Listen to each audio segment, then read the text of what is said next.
Ok, vamos a iniciar el podcast. No sin antes agradecerle a Raquel.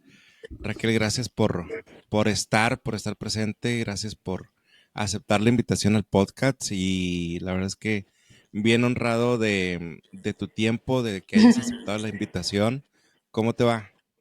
Sí, muy bien. Muchas gracias a vos por la invitación. A mí siempre me encanta conversar y más de los temas que me apasionan, como el trabajo y las actividades que desarrollo, ¿no? Así que muchas gracias por este espacio. No, al contrario, y la verdad es que a mí también me gusta y me apasiona conocer gente que cuando yo creo que ya conocí a la persona más capaz del tema, viene otra nueva y mejor y viene otra más y más capaz y así que un placer hablar de lo que nos apasiona y justo empezar por ahí, empezar por tu opinión con el tema, por ejemplo, de la crisis climática en Latinoamérica principalmente desde dos aristas. Una, el tema que tiene que ver con desastres naturales. ¿Cuál es tu opinión? Y, y lo que esto impacta al movimiento de masas por el cambio climático que cada vez lo vemos más fuertes incendios, más fuertes inundaciones.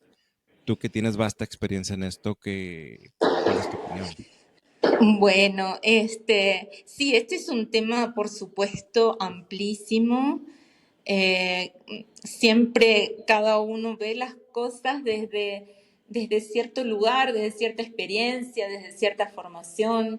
Bueno, yo soy arquitecta y, digamos, me interesan mucho los temas territoriales y esa perspectiva desde lo urbano. Evidentemente, bueno, hace muchos años que trabajo en estos temas y en estos años también se ha visto incrementado por un lado lo que es, digamos, la visibilidad pública, pero la realidad es que los impactos de los desastres han sido muy grandes, ¿no? En el caso de América Latina, podría decirte como muchas cosas desde esa perspectiva, que en realidad eh, a mí me tocó justamente hacer un aporte a lo que fue la primera evaluación del estado de la gestión del riesgo de desastres en las Américas y el Caribe, promovida por la Oficina Regional de las Naciones Unidas para la Reducción del Riesgo de Desastres. Y bueno, en esa publicación que nos llevó una investigación de un año aproximadamente, recorriendo, digamos, las historias de cada uno de los países, las consecuencias que en cada uno de ellos ha tenido en los últimos 20 años. Y bueno, y una de las cosas que podría decirte es que a pesar de todos los esfuerzos enormes que los países han hecho en términos de institucionalidad, legislación, capacitación, sin embargo, los desastres han sido mayores en términos del impacto que generaron, tanto quizás se ha podido reducir los impactos en las vidas humanas, pero no mucho en lo que son las economías, ¿no? Y eso tiene que ver con muy distintos aspectos. En primer lugar, por justamente lo que decías, el cambio climático y la variabilidad climática, que han ocurrido eventos que se esperaban que iban a demorar más tiempo, sin embargo, observamos que se van acelerando, como bueno, el aumento de las precipitaciones, las sequías en nuestro continente, ¿no? Y bueno, y eso impacta en unas estructuras, digamos, territoriales muy desiguales. Entonces, a nosotros, digo, porque somos un grupo grande de investigadores, actores, que estamos en torno a la gestión del riesgo de desastres, nos gusta decir precisamente con mucha claridad que los desastres no son naturales, sino que son el resultado de esos procesos de desarrollo que han generado estas desigualdades y que muchas veces y cada vez lo estamos viviendo ahora en un tiempo muy difícil para todo el mundo, pero justamente donde las poblaciones más vulnerables no pueden acceder a suelos, a tierras, a viviendas que estén en el mercado, digamos, de las ciudades. No pueden acceder a la ciudad y terminan ocupando zonas muy propensas a riesgo, con lo cual las consecuencias de esa ocupación son mayores. Por lo tanto, por más que incrementemos la preparación, la capacitación, mientras no haya una acción directa sobre la desigualdad y otros factores que impulsan el riesgo, no podremos tomar el problema desde el inicio. En ese sentido, vos hablabas de los movimientos de masa y obviamente estas precipitaciones que son más intensas, concentradas, bueno, en estas condiciones como las que estamos diciendo, obviamente que generan ese tipo de reacciones desde la superficie, digamos, de la tierra, sea ocupada o no. Y el tema es que cuando está ocupada tanto por digamos, vivienda o residencia, como por medios de vida de las personas, ahí es que ocurren los desastres también, ¿no? Creo que en este momento el cambio climático nos está interpelando en términos de un recurso que parecía infinito, pero que no lo es, que es el agua, ¿no? Entonces, sí creo que es muy necesario poner mucha atención porque la mayoría de estos desastres que te mencionaba de los últimos 20 años en América Latina y el Caribe, que han ido además creciendo, están relacionados con amenazas hidrometeorológicas, ¿no?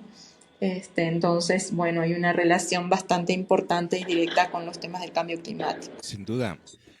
Fíjate, tu servidor vive acá en Monterrey, Nuevo León, México, Ujú. y hace no mucho tuvimos una crisis de agua, una crisis Exacto. que en mis 40 años de vida aquí en esta zona, en esta parte del país, nunca había pasado. O sea, gracias a Dios no sabíamos qué era esa crisis de agua y la verdad es que cuando afecta a lo mejor a un municipio, a un poblado, tal vez no lo medimos, pero ya cuando afecta a un estado completo sin agua, Sí, sin para lo básico, para beber agua, realmente es una crisis. Entonces, sí, justo vemos eso, ¿no? Que los periodos se hacen más amplios en cuanto a la sequía, las lluvias exacto, son más cortas en el año y al contrario, cuando llueve y hay inundaciones, son en periodos muy cortos y con demasiada agua. Y de ahí exacto. vienen las afectaciones, pues, importantes en la ciudad. Pero Claro. de la, de la arquitectura donde tú tienes vasta experiencia, ¿cómo fue y qué te llevó hacia el lado de convertirte pues en una referente en el tema de riesgo de desastres y cambio climático? Bueno, ese fue un proceso, bueno, yo soy arquitecta, soy uruguaya. En Uruguay la carrera de arquitectura tiene también mucho énfasis en urbanismo y también, digamos que podríamos decir que hay un acercamiento importante a las ciencias sociales, ¿no? Ok, En ese sentido, yo igual posteriormente estudié algunos años de antropología cultural, social y cultural, porque me interesaba esa perspectiva de acercarme a lo humano de la ciudad, no solamente al entorno construido, a la vida de las personas, a lo que como arquitectos, arquitectas podemos hacer para generar espacios de vida para la igualdad, ¿no? Para la interacción social, con un énfasis en el espacio público, en lo urbano, en ese tipo de cosas. Sin embargo, no, cuando yo me gradué no tenía muy claro qué era lo que iba a hacer, sí sabía que no quería estar en un estudio haciendo diseños de casas, por ejemplo, ¿no? Y que me interesaban la ciudad, por así decirlo, y recordé mucho a un profesor que tuve, que él decía que el arquitecto, y no digo la arquitecta en este caso, porque realmente las arquitectas han sido muy poco reconocidas, pero los arquitectos más famosos de repente tienen una, dos, cinco obras increíbles en la ciudad y eso ya es como algo súper excepcional. Pero sin embargo, él decía, está lleno de funcionarias y funcionarios públicos en las municipalidades, quizás en ministerios, en los lugares donde podríamos decir que se dibuja la ciudad y que con una medida, con una decisión, nos termina generando efectos que tienen que ver con muchísimas personas, miles de personas. Eso siempre me quedó y siempre me interesó lo público. Y en realidad, en el año 2007, yo hacía casi 10 años que me había graduado, pero estaba trabajando en un organismo público que por supuesto que tenía que ver con la construcción, en algunos casos lejanamente con los asentamientos informales, pero en ese año, en mayo, hubo unas inundaciones en Uruguay que realmente conmovieron al país, porque hacía más de 50 años que no se daba un fenómeno de esas características en distintas zonas del país, que implicó más de 13.000 personas desplazadas. En ese marco fue algo bastante casual, podríamos decir, pero yo no creo mucho en las casualidades. Digo que uno es generador de transformar momentos ordinarios en algo verdaderamente extraordinario y que sea capaz de cambiar nuestro destino, ¿no? Entonces, en ese marco, en el lugar donde yo trabajaba, simplemente me pidieron que generara, junto con otras personas de un grupito, dos o tres ideas para poder colaborar con las personas que habían sido afectadas. Y bueno, y que íbamos a hacer una reunión, etcétera. Y para hacerlo corto, te diría que después de todo eso yo terminé liderando el proceso de recuperación post-desastre, que se formó un grupo interinstitucional ad hoc, por supuesto, porque no había nada en Uruguay en ese momento, que se llamó justamente para los afectados por las inundaciones y ese fue el germen de lo que después terminó siendo la ley en la que se creó un nuevo sistema, digamos, a partir de lo que había, que era algo absolutamente mínimo, pero un sistema de gestión de riesgo, que igual se llama Sistema Nacional de Emergencias, SINAE se llama. Y bueno, y todo eso me llevó a recorrer el país, a estar muy cerca de la gente, a ver realidades que yo no conocía y a sentir bueno, que una pequeña acción que de repente para mí no es trascendente, a unas personas les era muy importante. Y bueno, me comprometí mucho con eso. Y me apasionó y también tiene que ver con eso. Ahora yo justo estoy en Colombia, digamos, y en ese momento había una persona que había sido el primer director de lo que sería el Sistema Nacional de Gestión de Riesgos aquí en Colombia, que era la persona que nos iba a justamente orientar, porque en Uruguay, como te digo, no había casi nada. Él es el ingeniero Camilo Cárdenas.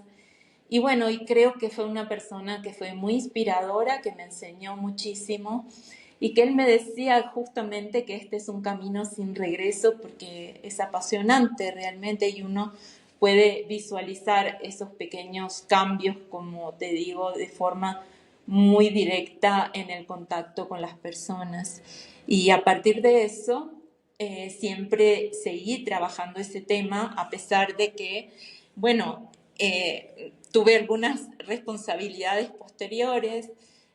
Fui asesora de la ministra de Vivienda y posteriormente fui viceministra durante el gobierno de Pepe Mujica hasta el final de su gobierno, y en ese periodo se creó dentro del plan de vivienda un plan para la reubicación de las familias que estuvieran en tierras inundables o contaminadas, y eso permitió tener una visión muy global, trabajando con vivienda, ambiente, aguas, a múltiples escalas. Y cuando terminé la gestión, sí ya tenía decidido precisamente que lo que quería hacer era dedicarme a la gestión de riesgo, y estuve abierta a muchas posibilidades de conocer, porque ya, no sé, tenía esa curiosidad del mundo, ¿no? Esos intercambios de experiencias. Y bueno, mi primer destino de largo plazo, podría decir, porque también estuve en Chile unos meses, fue Guatemala, y Guatemala es un país que adoro, que para mí fue una experiencia muy profunda haber trabajado en ese territorio eso fue hace casi 10 años, para crear un plan nacional, digamos, de gestión de riesgo de desastres. Y te podría decir que después ya no paré. En realidad, yo soy, digamos, soy muy trabajadora. Entonces, y hay algunas de las temáticas de la gestión de riesgo que las he seguido como en paralelo, profundizando en ellas. Una es esa, la de la escala de la planificación, más a nivel nacional o a nivel subnacional, pero en términos generales trabajando con múltiples actores y desde una perspectiva territorial. La otra es lo que estaba comentando, ¿no? Las reubicaciones planificadas, temas que he seguido trabajando en múltiples países, porque con reubicaciones hasta en Camerún he trabajado, no solamente en la región. Y el otro tema que sí también me gusta muchísimo es el de la gestión del riesgo del patrimonio cultural, que se liga con otras de mis actividades e intereses, que creo que además la cultura es el bien que tenemos en América Latina más maravilloso. Ni hablar de México, donde tú estás, que obviamente es un país de una riqueza absoluta desde todas las perspectivas de la cultura. Y bueno, y siempre desde una perspectiva de derechos humanos, desde una perspectiva de género, que sí es algo que me conmueve, interesa, y que no me deja estar sentada, sino precisamente estar del lado de la acción directa, como te decía. Súper, súper interesante la gama de experiencia que tienes. Por ejemplo, en el gobierno uruguayo, durante la gestión que tuviste como viceministra en Uruguay, lideraste importantes políticas ambientales y territoriales. Sí. ¿Cuál fue el mayor desafío que enfrentaste y cómo lo superaste? Bueno, hay muchos desafíos, pero podría decirte que el presidente en ese momento me asignó algunos temas que eran muy polémicos en el país, o inclusive hasta fuera de fronteras. Y entre ellos, uno fue el proyecto que había para la realización de un puerto de aguas profundas, teniendo en cuenta que Uruguay tiene como unos puertos naturales muy importantes. De hecho, el puerto de Montevideo tiene una profundidad bastante interesante. Entonces, bueno, ese fue un proyecto muy desafiante, porque implica transformaciones en el territorio enormes, desafíos también vinculados a los países vecinos, y bueno, y además porque las afectaciones de no trabajarse de la forma adecuada pueden ser muy grandes, evidentemente, ¿no? Durante el tiempo de la construcción, pero posteriormente también, como que se generan algunos, podríamos decir, proto-ciudades alrededor, porque son centenares a veces de trabajadores para lograr ese tipo de... Y bueno, y se generó también un grupo de trabajo interministerial, pero también Me gustó convocar a los actores que muchas veces son difíciles porque tenemos tiempos distintos, como es la universidad, ¿no? Y sin embargo, bueno, desde esa perspectiva fue un trabajo súper bueno, un aprendizaje que ojalá se haya seguido replicando mucho en ese término, ¿no? En el que todos los actores tienen algo para decir y cuando tenemos la responsabilidad del bien común es necesario escuchar todas las voces y poder poner a cada uno en su rol y en su responsabilidad con honestidad, con transparencia y ese tipo de cosas. Ese podría decirte que fue un gran desafío. No quiero dejar de mencionar otro desafío muy enriquecedor que de alguna manera también tiene que ver con la gestión del riesgo de desastres en unas perspectivas que a veces no tomamos en cuenta, que fue el proceso negociador del proyecto del convenio de Minamata sobre mercurio, que terminó aprobándose en el año 2014. Demoró muchos años, es un convenio ambiental internacional que justamente trata de contaminación por mercurio. Inicialmente eso es en Minamata, que es un puerto, un pequeño pueblo en un puerto de pescadores en el cual había una industria muy grande y esa industria vertía sus desechos con contenidos de mercurio en la bahía y bueno, tiene consecuencias neurológicas que pasan de generación en generación y uno puede decir, bueno, pero ¿por qué nosotros? Porque a Uruguay le tocó liderar ese proceso. Y bueno, ahí yo creo que teníamos puesta la bandera latinoamericana y en todo nuestro continente, o mucho más en la región andina sobre todo, existe la minería de oro realizada por poblaciones vulnerables, muchas veces con trabajo infantil, trabajo de mujeres, que utiliza el mercurio precisamente para obtener ese recurso. Y la verdad que fue como un orgullo poner que finalmente quedara, ¿no? Una negociación, como digo, de años, en la cual sí hicimos como un bloque común con distintos países de América Latina. Fue un proceso de muchas conversaciones y logramos que se visibilizara el tema de nuestras poblaciones vulnerables, de la salud de las mujeres y los niños y de las condiciones del trabajo y de ahí digamos, ese perjuicio que a veces han tenido las generaciones vinculados a eso. Y yo creo que las cosas se logran en uno y otro caso y en uno y otro ámbito, primero escuchando a las demás personas, aportando conocimiento, ¿no? No se puede ser ajeno, hay que estudiar, hay que profundizar mucho, pero hay que escuchar mucho también.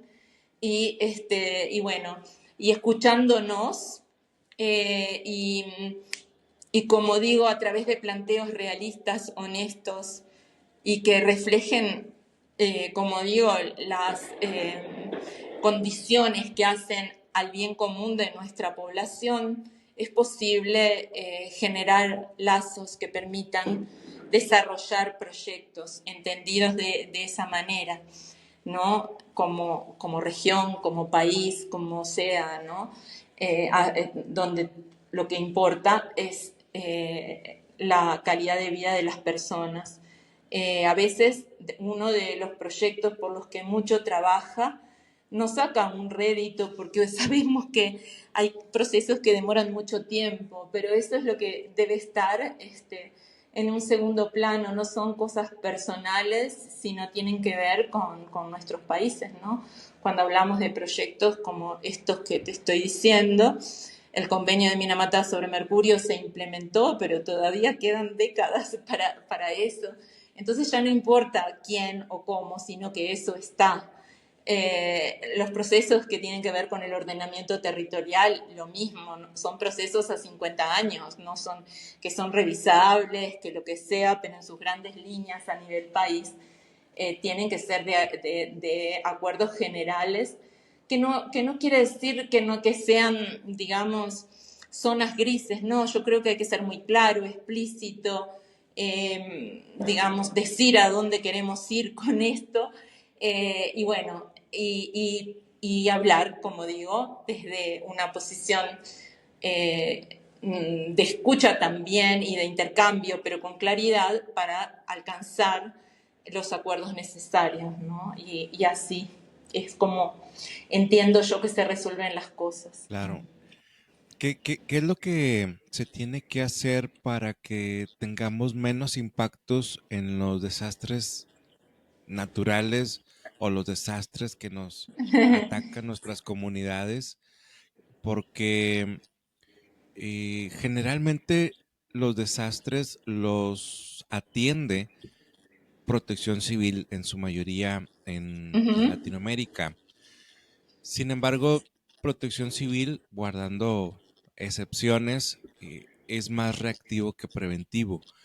Y desde mi opinión, eso tiene que cambiar hacia la política pública para que desde la parte política se hagan leyes, se hagan acuerdos, que entonces la parte de construcción de un estado, de un municipio, trabajen en conjunto con Protección Civil para Ujú.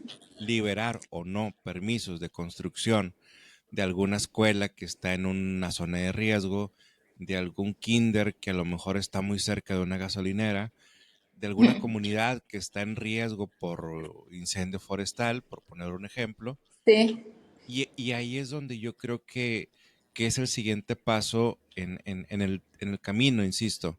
En Latinoamérica sí. habrá protección civiles muy capaces, habrá otras más limitadas, pero también protección civil creo yo que es muy nueva, es decir, nace en el 85, del 85 al 2025 tiene pocos años y se ha Claro, es especializado que más son en lo temas que son reactivo. muy nuevos. Y Imagínate que también los organismos de Naciones Unidas que trabajan en esas temáticas, bueno, en su mayoría vienen de los años 70, 80, 90, o sea, han ido ampliándose. Me parece muy interesante lo que vos me decís y lo comparto. O sea, yo no creo que sea un rol de los sistemas de protección civil, de atender algunas de las temáticas. Creo que hay que fortalecerlos en lo que hacen muy bien y en lo que han ido mejorando y capacitándose, que es en la preparación, en la respuesta, en cada una de esas etapas. Pero como decía anteriormente, creo que hay otros temas que son los que impulsan este riesgo y que están en el ámbito, por ejemplo, de los ministerios de vivienda, de ordenamiento territorial, de recursos hídricos, que están también en las matrices de protección social de los países, ¿no? Y que es a través de, bueno, de esa interinstitucionalidad que hay que generar otras formas de observar y actuar en estos temas, porque como decís, más allá de que es nuevo, no lo hemos logrado y van generaciones de personas que sufren las consecuencias de estos desastres. Por supuesto, el ordenamiento territorial. Vos decías los permisos de construcción, eso es clave, pero también tenemos que reconocer que hay una gran mayoría de la ciudad construida que no se hace con permisos de construcción, que se hace como se puede, claro, ¿no? Y que la gente autoconstruye. Y entonces también hay que fortalecer las herramientas para que las personas puedan hacer mejor sus viviendas, puedan conocer mejor su terreno, porque hay un mientras tanto, digamos, en el que mientras tanto en nuestros países hacemos leyes, mientras tanto capacitamos, mientras tanto mejoramos todo eso, que como digo, se va la vida de las personas, que tiene como otro reloj, ¿no? Entonces creo que hay que poder visualizar esas distintas temporalidades y actuar en ellas a la vez, generar mecanismos de adaptación, como por ejemplo puede ser a veces subir los niveles de piso terminados, utilizar materiales adecuados, enseñar muchas cosas y bueno, hay muchísimas, muchísimas herramientas que pueden haber desde cada uno de los aspectos, desde lo institucional, desde lo normativo. Fíjate, por ejemplo, que con el tema de los residuos, eh, sí se ha llegado a nivel internacional a que el que, por ejemplo, genera residuos tiene que pagar, o sea, el que trae envases tiene que ser responsable de recogerlos y retirarlos y no dejarlos como un material que finalmente daña el medio ambiente. Sin embargo, no hemos logrado un acuerdo vinculante en términos de gestión del riesgo de desastres, no hemos todavía logrado tampoco acciones con el sector privado que impliquen que si se genera un riesgo hay que pagarlo.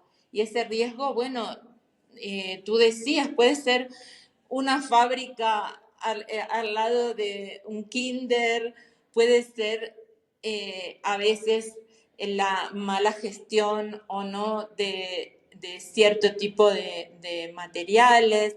Son muchas cosas, pero creo que todavía tenemos largos caminos en todos los ámbitos y sí creo que tenemos que apostar a una forma distinta, nueva de hacer las cosas, porque con esta forma hemos mejorado, pero todavía falta. Entonces, desde mi parte, creo que hay que valorar muchísimo el esfuerzo que han hecho los sistemas de protección civil, los sistemas nacionales de emergencia, como se llamen cada uno de los lugares, y que puedan seguir especializándose en las tareas que llevan a cabo y ser organismos de coordinación, pero reconociendo y sabiendo que no pueden hacer todo y que hay algunas tareas que les corresponden realmente a otros ámbitos y que lo deben tomar, y que la gestión de riesgo no es un sector, es un tema que tiene que estar presente en cada una de las decisiones de todos los ámbitos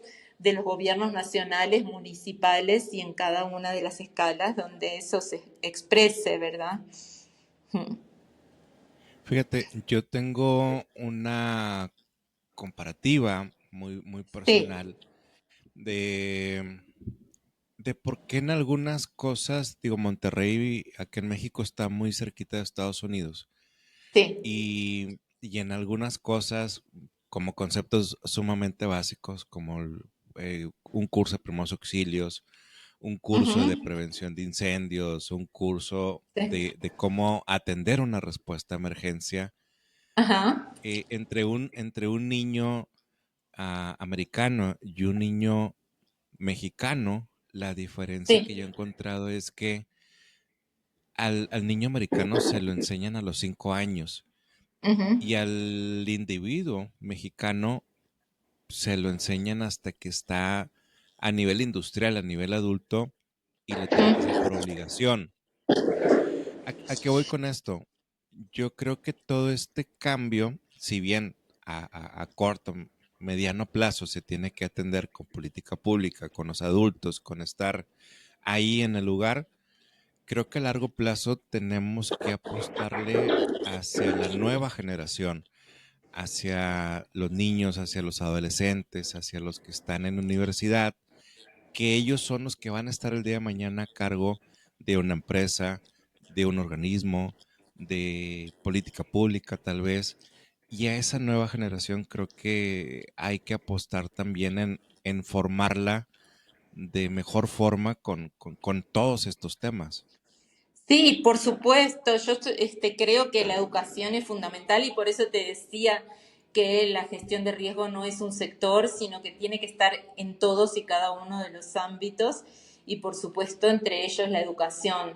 Pero bueno, en Estados Unidos también han habido desastres, no nos olvidemos de Sí, Katrina, y algunas personas podían estar muy informadas, pero en realidad también fueron las poblaciones vulnerables, las poblaciones negras fundamentalmente, las que recibieron los mayores impactos, ¿no? Entonces, creo que hay que tener esos temas también en la mira. Hay otros países donde realmente hay como otra educación, precisamente, donde se hacen simulacros de forma sistemática a nivel ciudad o en cualquier centro de estudio. Bueno, yo he estado en Suecia, por ejemplo, y es un país donde tanto los temas de cambio climático como los de gestión de riesgo de desastres están así al inicio, ¿no? Y no es que haya tampoco una cantidad de impactos muy importantes en esta época o que su tema sean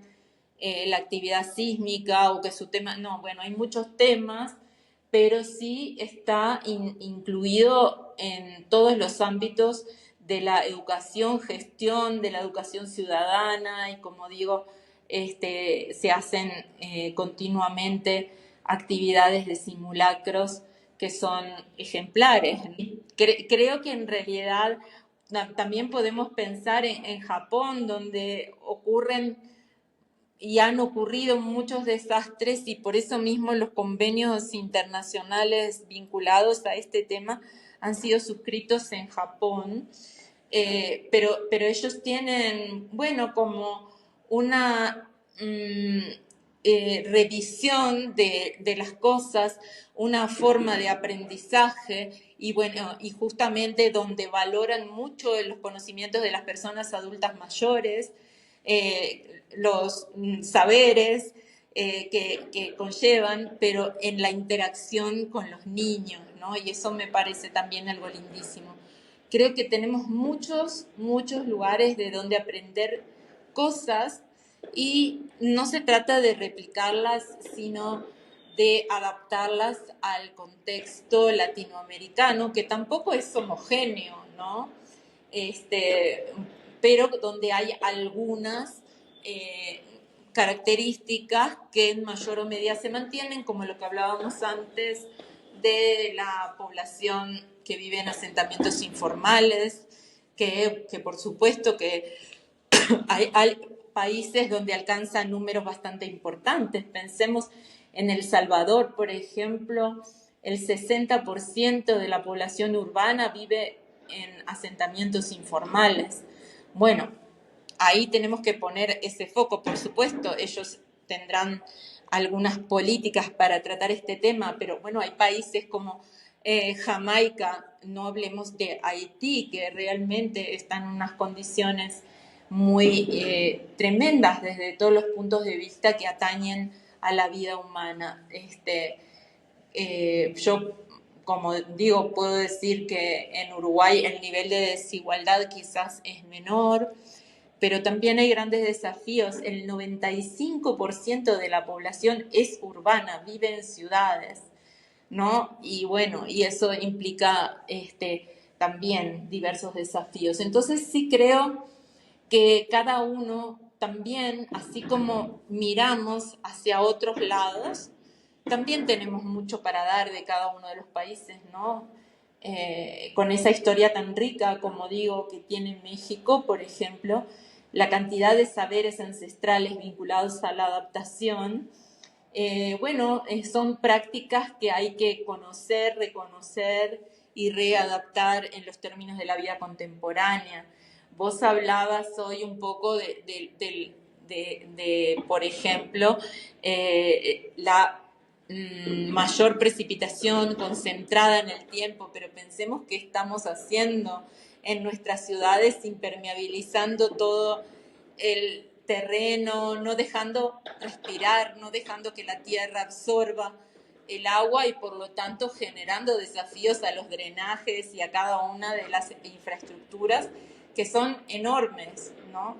Entonces, sí creo que hay como un montón de cosas a dar y a recibir de los distintos países, que tenemos que profundizar en la cooperación entre nuestros países también, porque bueno, creo que existen posibilidades de conocer buenas prácticas que sí se realizan, la participación de comunidades para generar su propio control a través de sistemas de alerta temprana basados en las comunidades, por ejemplo. Hay muchas, muchas prácticas que cuando recorremos este hermoso continente nos damos cuenta que la gente es resiliente, es creativa y queremos vivir bien, queremos vivir en sociedad, compartir con nuestros vecinos y de esa manera todos esos gérmenes de asociatividad, redes que se generan. Cuando fue la pandemia, cuántas redes hubo en todos lados por ejemplo, vinculadas a ollas populares.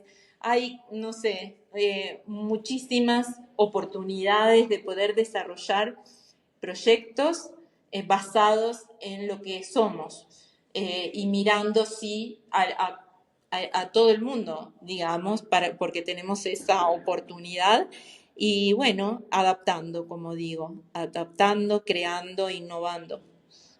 En la UNESCO estuviste recientemente en Centroamérica y República Dominicana como consultora senior para el fortalecimiento de la gestión de riesgos de desastres en relación con el patrimonio cultural.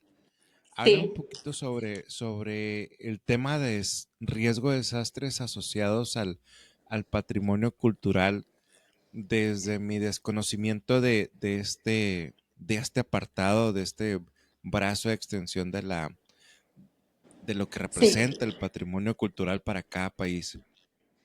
Sí, es un tema enorme. Yo ahora todavía estoy en este proyecto que justamente es para el fortalecimiento de las capacidades de los países de Centroamérica y la República Dominicana, o sea, de lo que se conoce como la región SICA, en esta temática. Pero sí también hace 5 años trabajé en un proyecto similar de muy corto alcance, pero que sí permitió tener una base de lo que estamos hablando. En este caso, nos referimos al patrimonio cultural mueble, inmueble, al patrimonio cultural, a la transmisión del patrimonio cultural inmaterial o intangible, y también a los centros culturales que están muchas veces generados por las comunidades a nivel local. Entonces, ¿qué tiene que ver el patrimonio con todo esto? Bueno, muchísimo, porque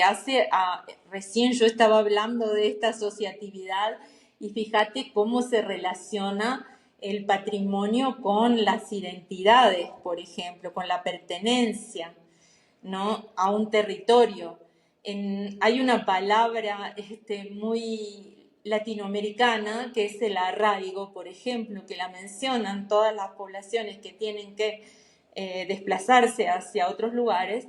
Y bueno, eso tiene que ver con la tierra también, como ese patrimonio, el lugar. Yo siempre digo, yo soy de la Cruz del Sur, como dice Charly García, porque bueno, porque ese es mi cielo, ¿no? Y uno se reconoce en determinadas cosas. Pero también ahí está la historia.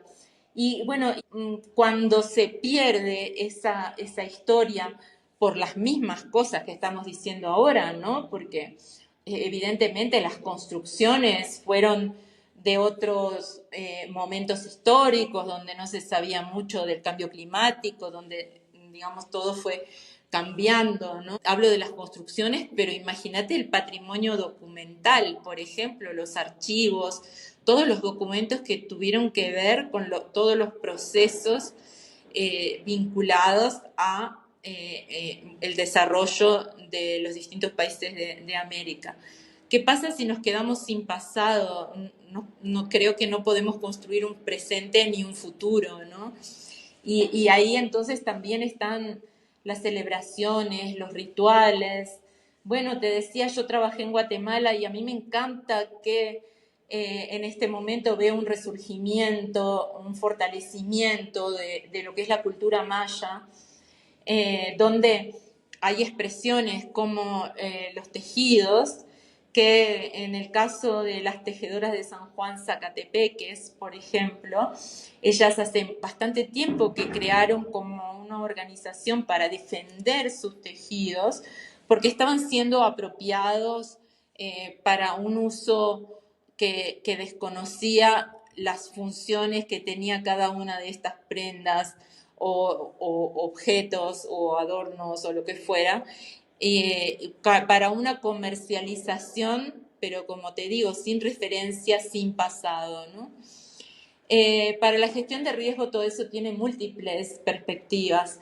porque bueno, ahí quisiera recordar una publicación de Anthony Oliver Smith acerca de lo que fue el terremoto de 1971 en Lima. Y él decía, este terremoto se generó durante 500 años, cuando se empezó a desconocer cómo las poblaciones anteriores construían, porque ya sabían que ese era un elemento que hacía a su territorio. Entonces, en el año 71 se habían por ejemplo, sustituido las tecnologías de construcción y se habían cambiado techos livianos por techos ya sea con teja u otros elementos pero más pesados. Se había dejado de armar, digamos, las paredes como lo hacían las poblaciones indígenas anteriormente, que generaban una forma de caída, digamos, que era diferente que la que después resultó. Los anchos de las calles se achicaron, entonces cuando las casas empezaron a caer durante ese terremoto, los techos pesados adentro de las casas mataban a las personas, pero si las personas salían cuando caía una pared hacia afuera y la otra también, por la forma de construir que había sido, como digo, desconociendo lo anterior, al ser las calles más angostas no dejaba ningún espacio de seguridad. Podría poner muchos más ejemplos, pero lo que quiero decir es que nuestro presente es que somos el resultado de todos los procesos anteriores que nos trajeron hasta este momento y que debemos valorar, digamos, las contribuciones que han habido a lo largo de la historia y que me parecen clave. Hay una artista contemporánea también guatemalteca que se llama Marilyn Bororbor, que ella habla mucho de todo esto en su obra, que como digo es muy contemporánea, en este momento está en Europa en exhibiciones, pero ella para mostrar esto genera unos elementos de concreto como tapando la lana, digamos, en ese sentido de una ciudad que se erigen desconociendo lo que antes había y lo que significaba y lo que permitía como lenguajes transmitir de generación en generación, ¿no? Entonces, por eso digo, son cosas muy vastas, incluyen, como decía, estos patrimonios inmateriales también, que van desde la música, la gastronomía, pero es todo lo que hace que seamos nosotros, ¿no? Cómo encontrarnos en algo así. Yo ahora estoy, como decía, en Colombia y también recuerdo algunos relatos vinculados a Popayán, en el cual la gente empezó realmente a recuperarse cuando pudieron realizarse nuevamente actividades religiosas que eran las que los congregaban antes de eso. Pero cuando eso no estuvo, hubo una falta de cohesión justamente en la sociedad que implicaba una poca visión de futuro. Y pensemos también ahora en Panamá con la reubicación de las personas gunas de la isla de Gardisugdub, que han ido desde una isla que necesariamente tenían que de algún modo emigrar porque había una situación de hacinamiento importante, exacerbada por el aumento del nivel del mar, que dejaba menos territorio para más personas, pero a la fecha, a un año de ese traslado, algunas personas empezaron a volver y otras empezaron también con algunas dificultades para mantener esa cohesión porque no tienen aquellos elementos que los unían previamente, además de que tenían una producción simbólica que estaba muy marcada por el lugar y algunas condiciones necesarias para desarrollarla, que podrían hacerla en otro lado, pero para eso hay que tener en cuenta cuáles eran esos elementos tan importantes para ellos, ¿no? Y como te digo, es Oye, vastísimo y podemos hablar no sé, de cada una de estas cuestiones que hacen a este patrimonio cultural y que, como digo, es una riqueza enorme la que tienen nuestros países en ese sentido, humana, las lenguas, las culturas, los colores, los tejidos, bueno, millones de cosas, ¿no? Claro, no quiero dejar de aprovechar tu tiempo y preguntarte sobre tu participación en la Escuela Nacional de Protección Civil. ¿Cómo llegas ahí?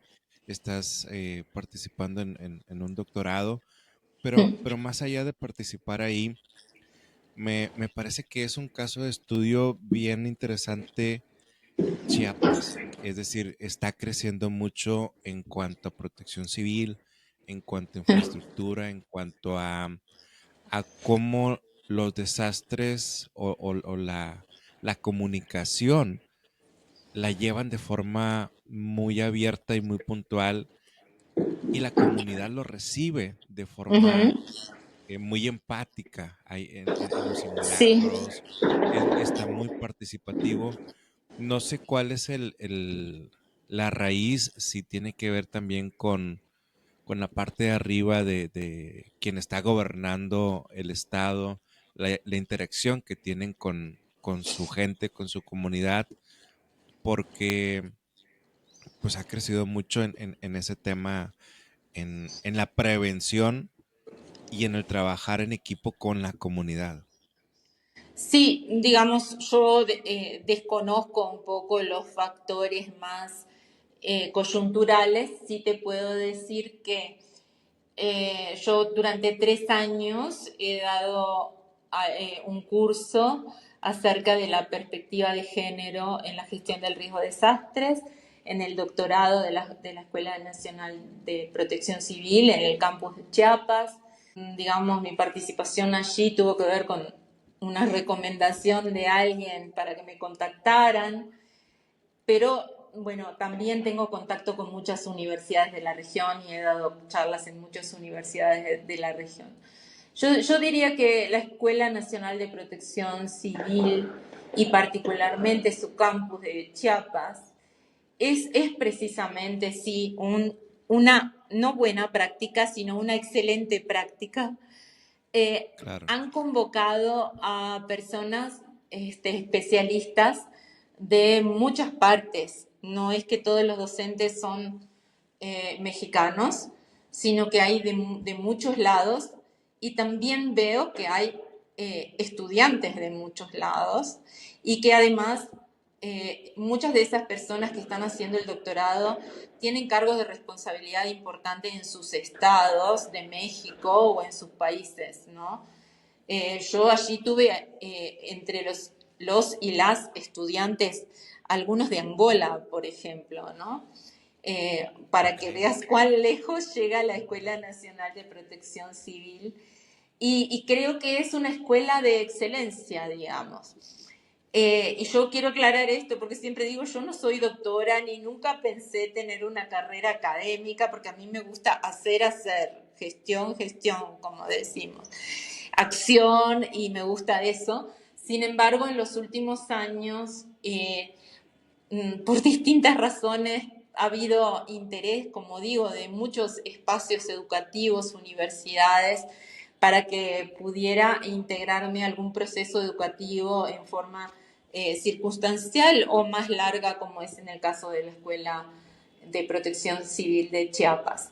Creo que uno podría decir, ¿por qué un campus de una escuela de protección civil ha desarrollado tantas temáticas? Bueno, creo que sin duda es la mejor escuela que hay en la región, que el hecho que esté relacionado con la institucionalidad gubernamental le da también otras posibilidades de tener el alcance, no solamente en Chiapas, sino en diversos lados. Y creo que justamente esto sí debería multiplicarse, ¿no? Porque es una experiencia muy positiva en todos los sentidos. Creo que ha formado a mucha gente, que les ha permitido acreditar muchas veces saberes que los tenían, pero que no los habían formalizado a muchas personas. Y bueno, sí, valoro muchísimo ese espacio y tener la posibilidad de ese intercambio en el cual aprendo un montón, porque como decía, el estudiantado que participa allí, bueno, es un doctorado, por lo tanto, es gente con una formación importante, pero que a su vez tiene una experiencia para compartir, tiene responsabilidades, dudas, incertidumbres que se presentan en nuestras decisiones. Y bueno, eso me parece importante también. Yo creo que eso que acabas de decir al último va a ser el punto de quiebre para bien en los siguientes años, por lo siguiente, el perfil correcto en el puesto correcto.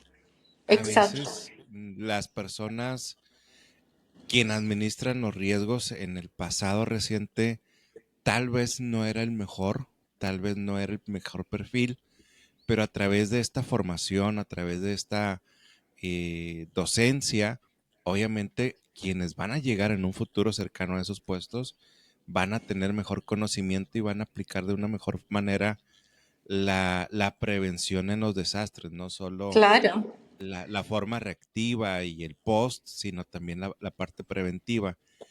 He sí, tenido por ahí la oportunidad de hablar con gente de Tijuana, aquí en México, que sí. también son de los grandes administradores de riesgos a nivel Sí, estatal. O sea, por ejemplo, los bomberos de Nueva York han venido a claro. capacitarse con ellos, nada más para dar un contexto, con el Marqués también, el de Protección Civil, y lo que yo Mm, veo con esos directores de Protección Civil es que traen un currículum internacional, o sea, ya están formados en Londres, están formados en Estados ujú, Unidos, y tienen un común denominador, que tienen ya un nivel no solo de licenciatura, sino de maestrías, algunos con claro. doctorados en gestión de riesgos, y eso a la larga Mm, va a ayudar definitivamente, y esta escuela de protección civil creo que en poco tiempo va a dar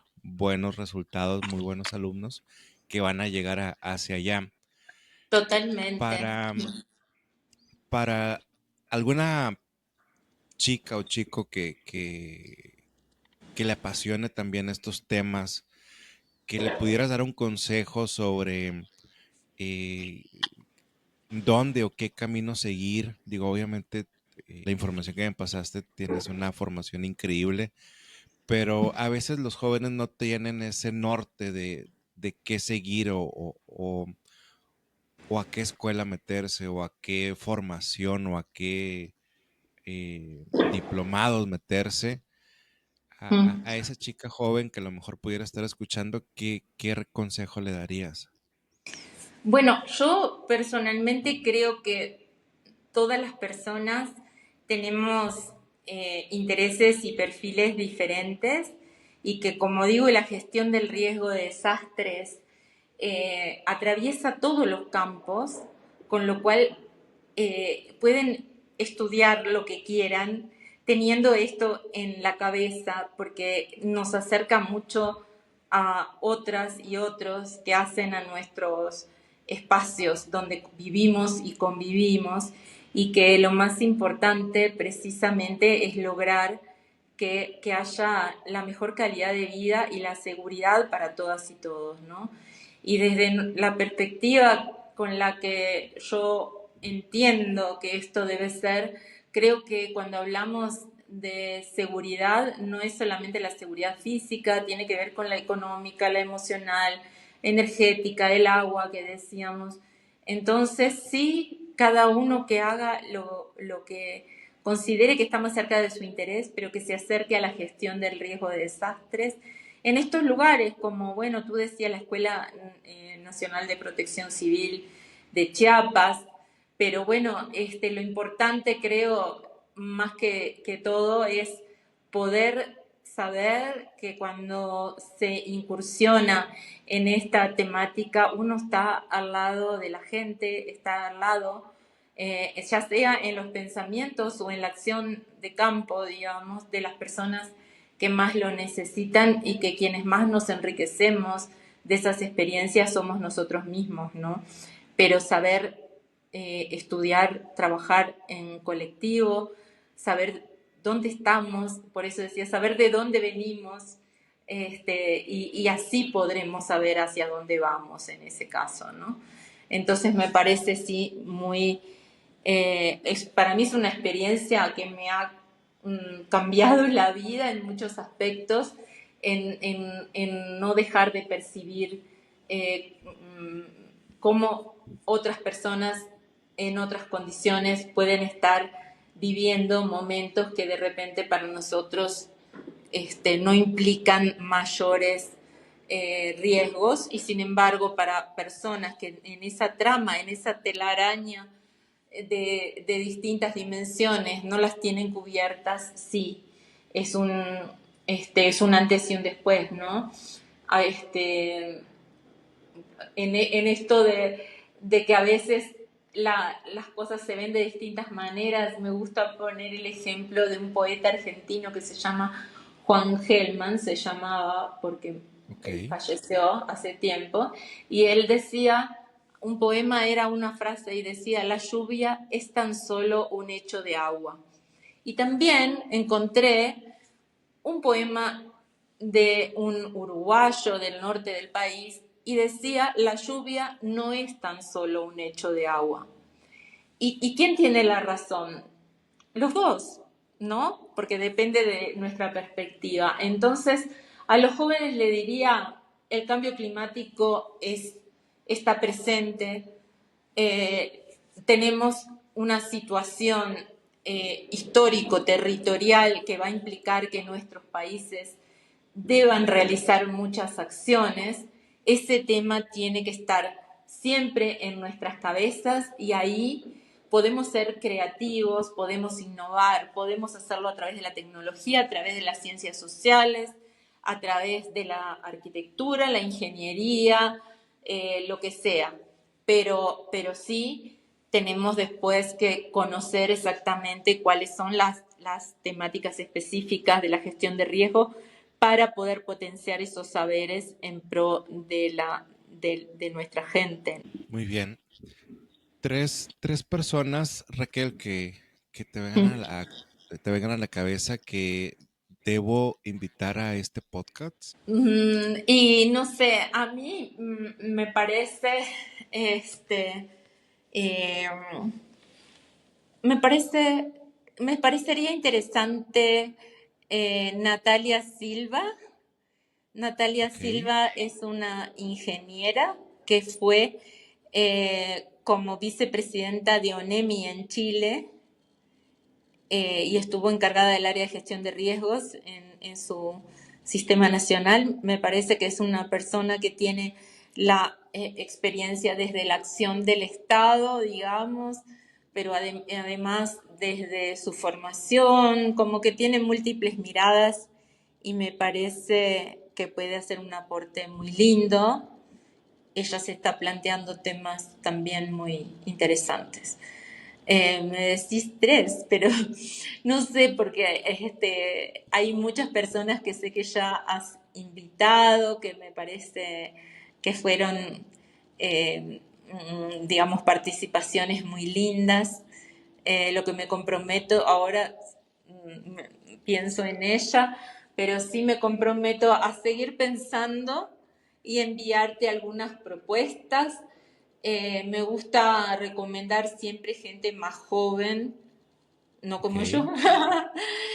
No, porque no. creo, lo que vos decías justamente, es que creo que son quienes van a tomar las riendas en distintos Claro. ámbitos, hacia el futuro, y me gustaría bueno, que puedan empezar a proyectar sus ideas y a compartirlas como para poder como afianzar algunos caminos. Eso me parece que es una opción que elijo tomar siempre, que es la de recomendar personas jóvenes y En- mujeres, porque somos las que tenemos poca voz muchas veces. Yo te decía hoy, claro.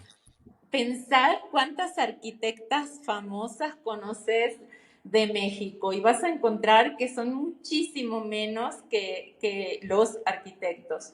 Y eso pasa en cada uno de los ámbitos y por eso me parece que las mujeres jóvenes tienen esa capacidad hoy de innovar en muchos aspectos y entre ellos Sin duda. en poder traducir su propia experiencia en acciones que sean transformadoras. Sin duda, yo le decía a Constanza y a Lucía también, mi círculo social no hay muchas mujeres y menos en esos temas tan especializados porque desafortunadamente tampoco no hay muchas oportunidades en esos puestos para mujeres, Sí. pero yo estoy ávido de platicar con mujeres y ver como contigo su vasta y amplia experiencia y aprender y seguir aprendiendo día a día de lo que están trabajando.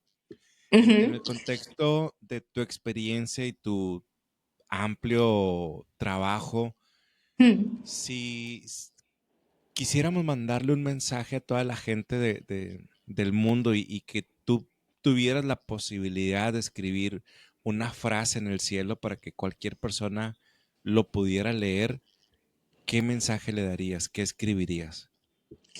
Qué difícil en el mundo de hoy. La verdad es que si tuviera que escribir algo en el cielo en el día de hoy, diría que por favor haya paz, que no gastemos más eh, en, en esas armas, que transformemos, eh, digamos, todo eso que es eh, el dinero para destruir, en construir y en preservar la vida. Obviamente que yo creo en la paz y no me parece un tema ajeno a la gestión de riesgo de desastres. Hacemos mucho esfuerzo para lograr apenas mejorar algunas cosas y cuando vemos pueblos enteros destruidos, pensemos lo que va a sacrificarse en pro de su, ojalá, reconstrucción algún día, pero sí, estamos en un mundo que ya se me hizo larga la frase, pero solamente quiero poner paz, paz, y no más guerras ni armas ni industria de la destrucción. Quienes trabajamos en gestión de riesgo de desastre queremos otra cosa. Y eso me parece muy importante y creo que tiene que estar en el centro de nuestro pensamiento porque hay mucha gente sufriendo por desastres y conflictos. Y bueno, y son aquellos en los que pienso, ¿no? Y todos Así podemos es, hacer algo. Así que bueno. definitivamente. Raquel, pues yo soy un agradecido de tu tiempo. La verdad es que es un placer escucharte. Eh, Podemos durar 8 horas platicando de lo que nos gusta, de lo que nos apasiona y Sí. toda la experiencia que tienes en Europa y en Latinoamérica. Simplemente cerrar con ese gracias. Esta es tu casa. Si en algún momento deseas comunicar algo a través de este canal que llega a muchos rincones, un placer coincidir a través de este podcast. Bueno, muchísimas gracias a vos, muchísimas gracias por, por hacer el podcast, ¿no?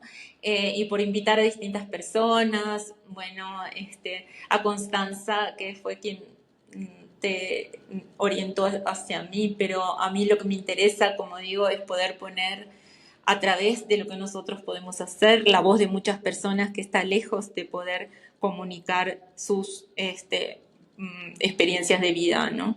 Y a ellos, como digo, y ellas son a quienes nos debemos. Y bueno, y tu puerta, este espacio, es evidentemente eso, un constructor de presentes y futuros. Así que muchas, muchas gracias a vos. Al contrario, pues gracias. Con eso nos despedimos. A la gente que escucha en cualquier plataforma, pues suscríbase y listo. Nos vemos. Bendiciones. Chao, que estés muy bien. Muchas gracias. Chao, chao a todas y todos.